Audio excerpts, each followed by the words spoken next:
Welcome to lesson 12.2, geometric sequences. Today we're going to look at how can we define a geometric sequence algebraically. In the previous lesson you learned about arithmetic sequences.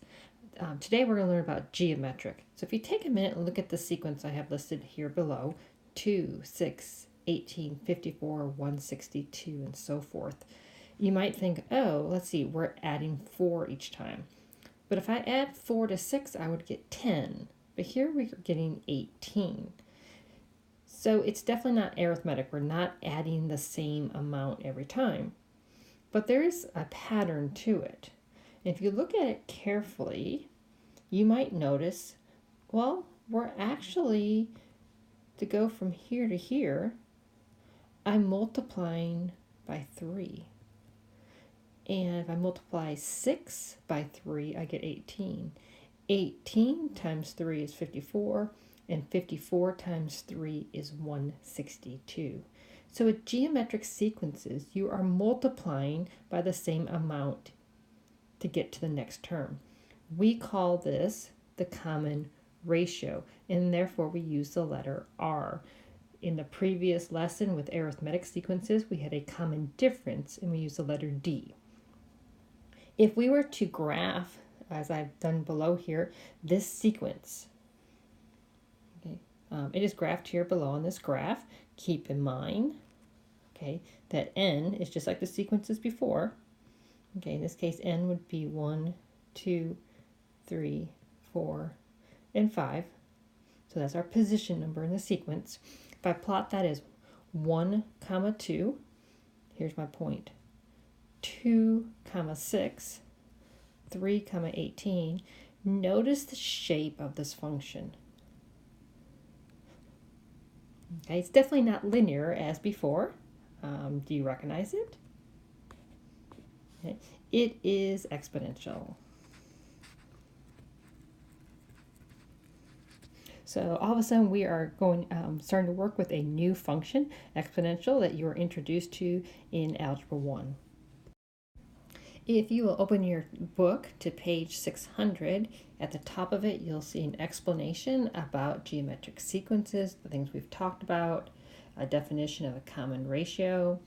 And again, we're going to use explicit forms to write the rule for our sequences. Again, as in yesterday, I'm going to simplify this a little bit. It's a little bit easier to read.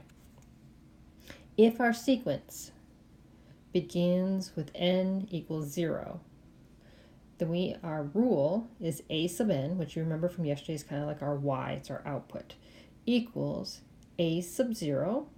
Again, a sub 0 is this starting number in the sequence. A sub 0, this is when n equals 0, times r. R is now our common ratio, raised to the nth power. So when we write these equations or these rules, we're going to be filling in a sub 0, and we're going to be filling in a number for r. N is our input, a sub n is our output. All right, now as we talked before in yesterday's lesson, typically sequences start with 1, the first position when n equals 1. So this is more common. So if we look at this, you'll see some similarities. A sub n equals, now we're going to have a sub 1. This is the first number in the sequence when n equals 1. R being our common ratio, raised to the power n minus 1. Again, when we begin to write these, we're going to be filling in a number for a sub 1 and a number for r. As in the previous lesson, you do need to memorize both of these. All right, at the bottom of page 600, you'll see example B. You are given a table and you're asked to write the explicit rule for the sequence.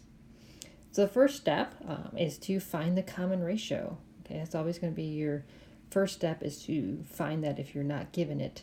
All right, now with geometric sequences, because you are multiplying to get to the next number, to find the common ratio, you're going to do the opposite. You're going to take the second number and divide it by the one right before it. So we're going to take 5 and divide it by 4. or we could take 1/5 and divide it by 1 over 25. Now, most people don't want to work with fractions, so I would probably work with these integers instead, which are much nicer. So let's take, if you're in agreement with me, let's take these two numbers right here, 5 and 1. So we're going to take 5, divide by 1, which gives me a common ratio of 5. So let's just double check. If we multiply 1/25 by 5, I do get 1/5. Multiply 1/5 by 5, I get 1. Multiply by 5, multiply by 5, hey, it works. All right, our initial value right here is 1/25. So that's our initial value. And that's what we're going to call a sub 1 because n is equal to 1. So to write our, I'm going to zoom in here, explicit function. Now we're calling it a sub n. Okay, your book uses function notation here, f of n, same thing. So we begin with 1 over 25 times the common ratio, which is 5, raised to the n minus 1 power. And that is the rule, the function, the expression that will give us any term in the sequence. If you turn the page or go to the next page, you'll see your turn number 4. Let's work this problem together. Okay, the first thing, because we're told it's a geometric sequence, we don't really need to check for it, but we need to find the common ratio. I'm going to choose the easiest two numbers, that would be these right here, and I'm going to take the second number, divide by the first number, and that gives me a common ratio of 3. And if I just double check, if I multiply by 3, I get 9, multiply by 3, I get 27. We have the right common ratio. All right, the other thing we need, because we're starting with n equals 0, we need a sub 0. So we need that first term in the sequence at 0, which is 1 over 27. Then we have all the information that we need. So we can write it as a sub n equals this first term, 1 over 27 times, and I'm going to put this in parentheses, the common ratio, which is 3. And since we're starting when n equals 0, we raise that to the nth power. And there is our explicit rule. I'm going to throw in a different example for your turn number 5. You have some room at the bottom of page 601 where you can record this. So here's the question. We know that the fourth term in a sequence is 108. Each term after is 3 times the term before.